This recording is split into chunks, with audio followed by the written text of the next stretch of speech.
Cuma antara cerita menarik Ibnu Abi Layla ni, satu hari datang dua orang perempuan masuk di kamar hakim dia, di mahkamah dia lah. Masuk. Sebahagian ahli sejarah yang tulis itu, dia kata dua-dua pakai purdah. Seorang nak buka, dia kata, "Kak Hakim, tempat ni sempit, aku susah nak bernafas, nak kena buka purdah." Hak seorang lagi kata, "Hakim, qadi, jangan bagi dia buka. Sebab dia muka cantik. Kalau dia buka, qadi akan terpengaruh dengan dia." Tapi yang penting dua-dua, dia kata, "Kau siapa?" "Saya ini mak saudara saya. Saya anak saudara dia." "Apa kes?" Jadi mereka cerita. Dua cerita. Dia kata, "Bapak saya meninggal. Bapak dia meninggal. Saya dibesarkan oleh mak saudara saya ni. Lepas dibesarkan oleh mak saudara saya sehingga saya besar, dan dia besarkan saya dengan baik. Sehingga apabila saya dah sampai cukup umur untuk berkahwin." Dia tanya, "Kau tak nak kahwin kah?" Dia kata, "Aku tak ada halangan untuk kahwin." Jadi dia pun cari orang bagi kahwin. Ada orang masuk Minang, seorang saudagar yang kaya, yang ada seorang saudagar yang kaya juga masuk meminang. Berkahwinlah anak saudara dia ni dengan saudagar dia. 3 tahun berkahwin dalam keadaan yang bahagia, pergi berniaga sekali, balik kerja sekali. Dia kata, lama-lama dia kata, mak saudara saya ni, dia hasad dengan saya. Dia tengok kami ni akrab. Lalu dia siapkan anak perempuan dia supaya cantik-cantik. Bila suami saya balik, anak perempuan saya tengok pada anak dia, yang ni sepupu dia, anak perempuan mak saudara dia. Dia ni, mak saudara ni ada anak perempuan. Suami dia tengok, terpengaruh. Dan dia kata, "Kau kahwinlah dengan aku." Suami dia setuju. Dia kata, "Mak saudara," dia kata, "aku boleh kahwinkan dia, jadikan dia isteri kau. Tetapi dengan satu syarat. Syaratnya ialah engkau menyerahkan, menjadikan amruka fit talaq fi yadi. Kuasa talakmu itu kau wakilkan kepada aku. Jadi apa yang aku putus, kau setuju." Dia kata, "Boleh." Bila dia setuju, dia pergi pada anak saudara dia ni. Dia kata, "Aku dah wakil dia ni, aku talak engkau dengan 3 talak."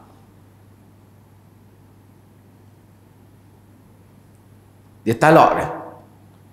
Jadi tertalaklah anak perempuan ni, perempuan yang mengadu ni. Kahwinlah suami perempuan ni dengan anak dia.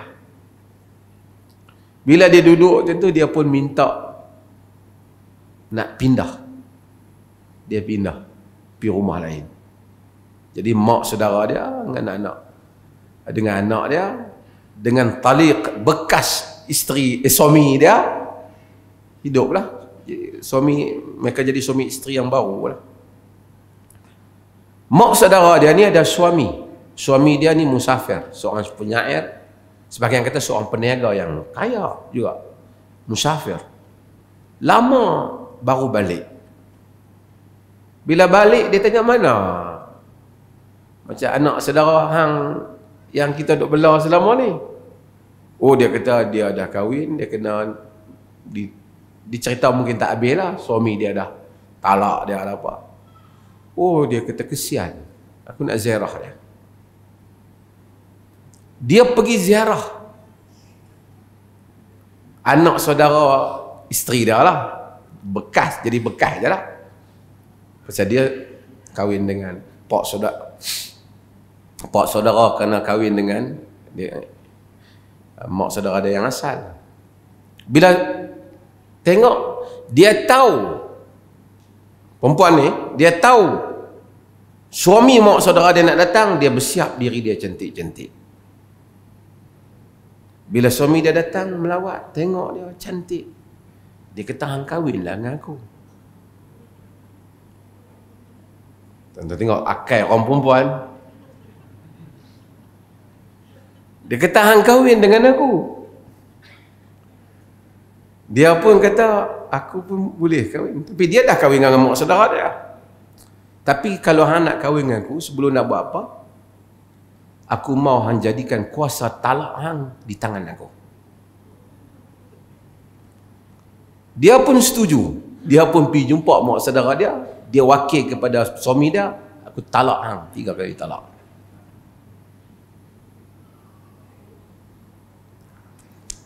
Tertalaklah siapa? Mak saudara dia. Tadi dia hilang suami, kali ni giliran mak saudara dia. Dia kahwin dengan kau ni tua sikit lah, tapi tak apa, dia kahwin dengan bekas suami mak saudara dia. Lepas kahwin tak lama, tua dah. Kawan ni pun dia bawa harta, banyak harta. Orang tua ni meninggal. Bila meninggal, mak saudara dia rasa habis iddah mak dia saudara dia. Aku nak juga share harta suami aku. Harta suami kau apa? Dah jadi suami aku. Mak saudara dia tak tinggal lah miras harta isteri dia lah. Isteri dia yang baru. Masa mak saudara dia datang dengan anak perempuan dia dan juga dengan suami dia yang juga suami anak yang merupakan bekas suami dia. Bekas suami dia ni dia tengok dengan ada harta, cantik dia.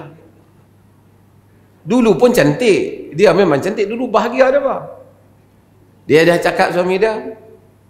Dia kata patutnya kita ni hidup sekali. Dulu aku memang kita pasangan kekasih yang baik. Dia kata hang kahwinlah dengan aku. Dia kata boleh aku balik kepada hang. Tapi dengan syarat bagi kuasa talak mai kat tangan aku.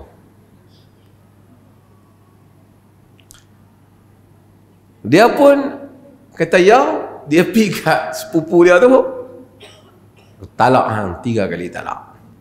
Dia hari tu pun kena 3 je, tapi dia selesai sebab dia telah kahwin. Jadi kena 3 kali talak, bercerailah. Depa ni dia dapatlah balik suami dia.